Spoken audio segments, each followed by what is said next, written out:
Our next Hall of Famer played at the University of Alabama from 1990 to 1993. Cornerback Antonio Langham helped the Tide to a national title, earning unanimous first-team All-America honors and claiming the Jim Thorpe Award as the nation's best defensive back. From the University of Alabama, Antonio Langham.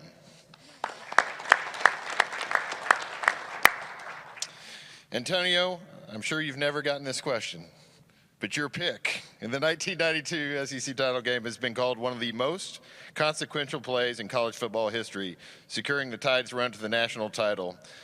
Tell us from your perspective how that moment has stood the test of time and what it has meant for the University of Alabama and for you to be a part of such an epic play in the history of college football. Well, that play is funny. Your family and your friends, they always tell me that I only made one play at Alabama that people remember. So they give me such a hard time about it. But the significance of that play is special because Commissioner Kramer implemented this conference championship game. Now, if he doesn't do that, we're automatically in the national championship game. And as Coach Stallings put it, we were undefeated and we hadn't won a thing yet. And to be able to have to play a conference championship game, we didn't care for it as players and coaches, but it was put into play, and we played the game on a cold night against a really good 9-3 Florida team. And when I received a call about making the documentary for the play that changed college football, at that moment I didn't understand the magnitude of the play. I just know we needed to get to New Orleans, and if I had a chance to make a play, I was going to do it.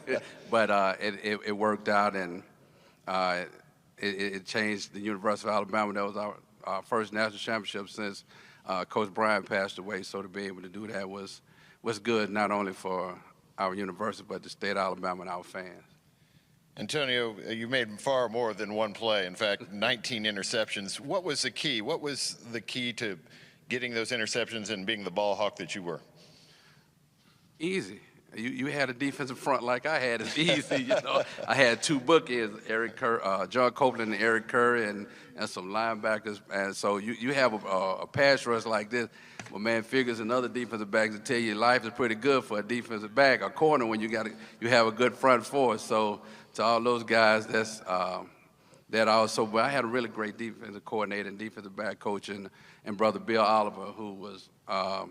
He was a lot further ahead of the game than people realize, and be able to be coached by him and to get the toolage from him. And I watched a lot of footage of other guys that he coached before me, and some days he used to put me out of the meeting so he could coach the other guys and tell me to go watch these guys. And the opportunity just to see the rich tradition and the great corners that came through the University of Alabama was a big plus.